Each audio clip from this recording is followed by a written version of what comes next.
Hey there, what's up? I wanted to do a review for Overwatch. Now, this game, honestly, was a game I knew about for about a year or two, but I didn't really care about, simply because of my biased views towards Blizzard. I looked at Overwatch and thought, it's another one of those cartoony kid shooters, and it's a Blizzard property, and I don't really care about Blizzard games. I don't like fucking World of Warcraft. It's garbage. Screw this, whatever. And that was that. I had made up my mind about Overwatch and forgot it ever existed.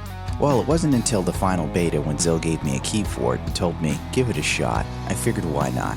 Often I've found in life things that I initially didn't like by first glance, I never gave a fair shot to. So I always made it a personal point to look into something before casting judgment completely.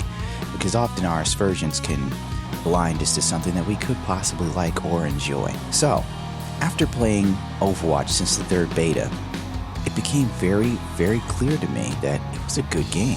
It was. Now, the PC version, if you were one of the first early adopters of Overwatch, you got it for $30, which personally I feel is a good price for this game, since it has no single-player content, and it's all an online shooter. Unfortunately for console owners, they're stuck paying full retail price for the, original edition that has all the skins and a few extra things that personally, if you're a console gamer, you would never use or care about, like a pet character in WoW.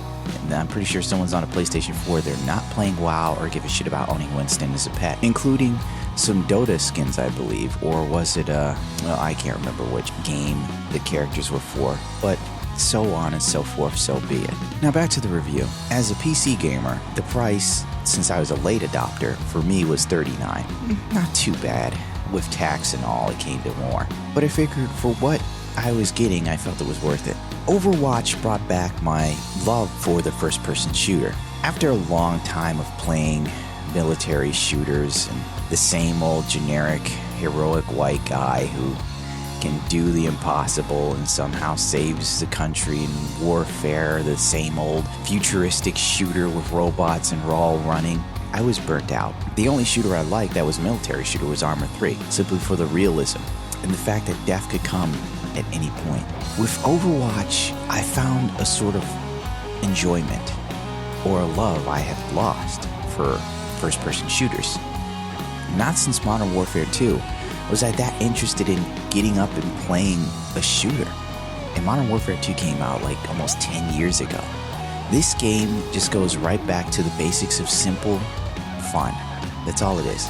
If you go into Overwatch playing it just to kill some time and enjoy it for what it is a very good game. I wholeheartedly believe Overwatch has everything it takes to become a force of nature.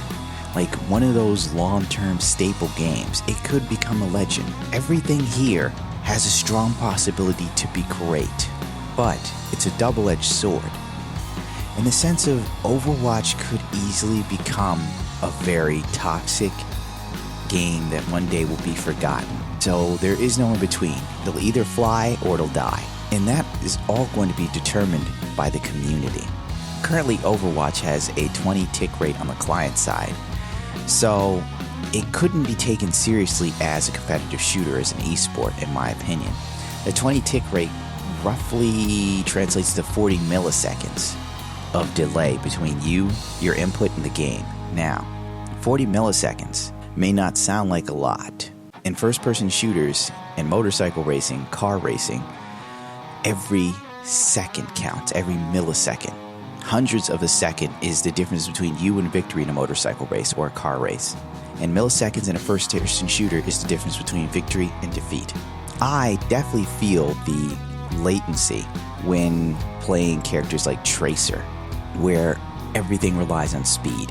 And often I can put in a command, but it just doesn't go through. I put in the command and I fall over dead. Hopefully they will at least jump it up to 35 or so. Even Battlefield 4 is at 35. Is this a deal breaker?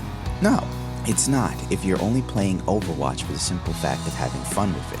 I know they're going to launch a competitive mode, which I honest to God feel will become very cancerous. Why? Sure, the level designs are fun and interesting, and a good team can probably overcome anything. But playing with random people doesn't always translate to a good team. Not everybody's in communication, not everybody knows what to do. Some players are still obsessed with their kill count and not the objective. And Overwatch is a straight up objective-based game. There is no team deathmatch. It's all objectives, and I like that. Objectives give purpose and reason. Some people are still caught in that Call of Duty stigmata, if you will. Now, this is bad because with the way that the levels are designed, any team with good communication or low morals, in the sense of you could pretty much destroy an enemy team using cheap tactics. Spawn camping is very easy in this. I don't partake in spawn camping.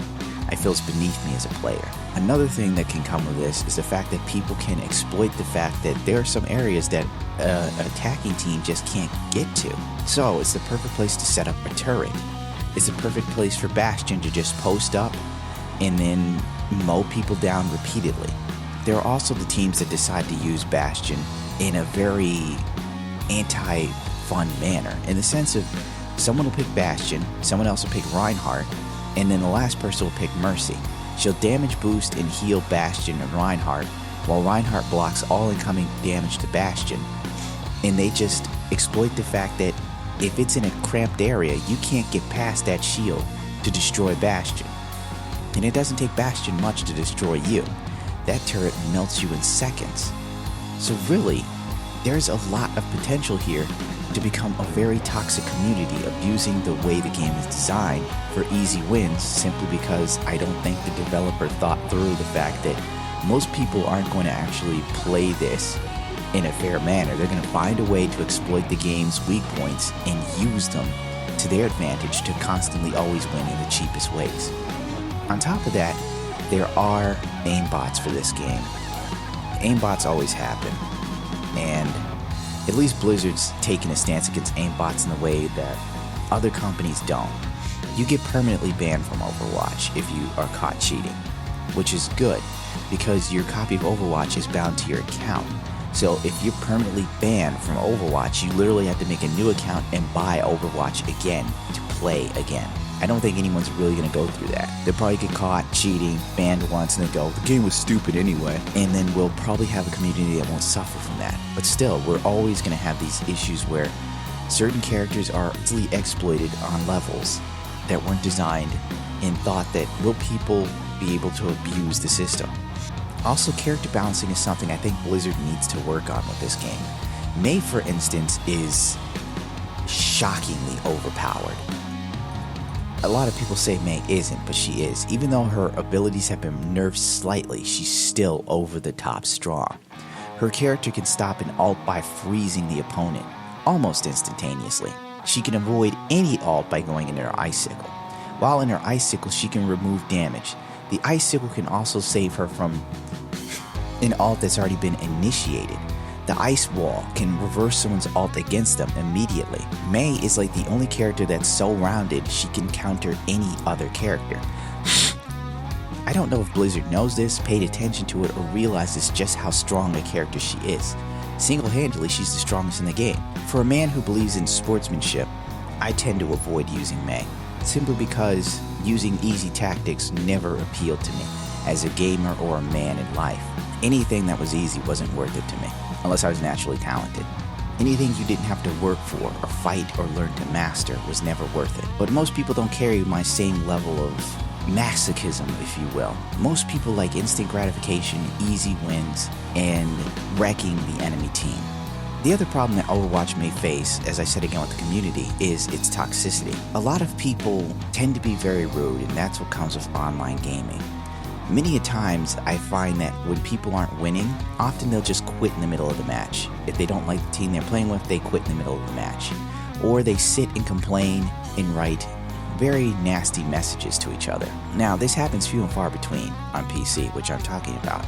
I don't know how it is on console, but I can say as a PC gamer seeing this sort of reaction, it distresses me towards the game and turns me off towards it slightly. But once again, you can't do much about it. The world's full of assholes. If only there was a way to actually there is a block feature. But the way to get to the block feature, you have to go through the options menu, get the social, then you gotta look at the person's name, then you gotta block them. It's like this whole rigmarole you have to go through just to do it. On top of that, While doing this, your character is idle, and if your character is idle too long, the game tends to kick you. So you can't really afford to waste anything more than 10 seconds maximum before the game kicks you. You could be adjusting your character settings, and the game will kick you because you're idle too long while you're just sifting through this very vigorously huge options menu. There's a lot here. Another problem I have with the game is the respawn feature. It's a little shitty. Now, I understand they're trying to create a balance here, but the problem is the defending team has to run at least 10 to 15 seconds to the objective point. Now, time is everything. Time is crucial. Victory and defeat is decided by seconds, milliseconds even, in the competitive arena. Once you start getting fast and you have like a top tier keyboard, top tier mouse, every millisecond matters to you. Back to my point. The respawn points in this game are just too big. Like, if it takes 5 to, I don't know how long it takes, 10 seconds maybe to respawn. I just see like you die, you watch the kills cam, then the thing comes up and counts down 5, 4, 3, 2, and in that time the match is over, and you could lose the match by then. The defending team also has to run a great deal at length. If only Blizzard would tweak this. I don't care if I have to run 10 to 15 seconds, but don't make me respawn 5 seconds, or modulate it. Now, there are some points where the defending team is not far from the objective, like point B. Like, I can see the long wait time when you're at point B if, like, getting to the point is only, like, 5 seconds away or less. But when you're 15 seconds of running away, that time is just so wasted. And it can be slightly infuriating when you know you've got an ult, you just need to get to the point, you can clear it, you can still win the match, and all you do is sit there and watch the counter count down before it goes defeat, and you're still not in the match. I'd also like to see a sort of punishment for players who abandon their teams at the end because they're not happy they're not winning. I think that would be a great thing to implement. Something to just show people that if you don't like the game and if you can't handle losing, then maybe you shouldn't play at all. Because losing is a part of life. As Bruce Lee once said, you must free your ambitious mind and learn the art of dying. These are wise words that few people understand or even equate to their own personal life. I don't know. I guess I take too many philosophical stances and thoughts and things in general. But it's not a negative to be a well thought out individual or a caring one, in my personal opinion. Overall, that's all community things. I'm not paid by Blizzard in any way. No one's paying me for jack shit. In fact, I'm in debt. But I will say this, Overwatch has the potential to be one of the greatest shooters. I personally feel it's the best shooter to come out in recent years for my money. That is for sure. Without a shadow of a doubt, this is the first shooter I played that I actually had fun with. And that's a lot coming from me. If you ask Zill, it'd be true. Because he always makes the joke that it's garbage if it isn't Witcher to Chaz, which isn't true. If you're on the fence about this game, I wish there was a way for you to try it without buying it. And I guess your chance was the beta. If you like first-person shooters, if you don't mind a little bit of camp, slightly cartoony characters, but each character is fleshed out and enjoyable, each one is different from one another. Just because you're good with Widowmaker does not mean you'll be good with Hanzo. Just because you're good with Genji doesn't mean you'll be good with McCree. Each character is enjoyable enough to the point of where they make you want to learn to master them. And that is something. Blizzard did a great job on this game, and I feel it's truly worth the money if you're on PC. Console, I'd probably wait till they reduce the price later on. Now, if you're into military shooters, ultra realistic, then you're probably not going to like this at all. I won't lie to you. But if you want something fresh and new, and the gaming industry has kind of bored you with first-person shooters, Overwatch might just bring you back. Well, that's it for me. Don't forget to rate, comment, subscribe. Thank you for tuning into my channel. And don't forget to follow me on Twitter, Twitch, and all the other garbage. Alright, I'm out of here.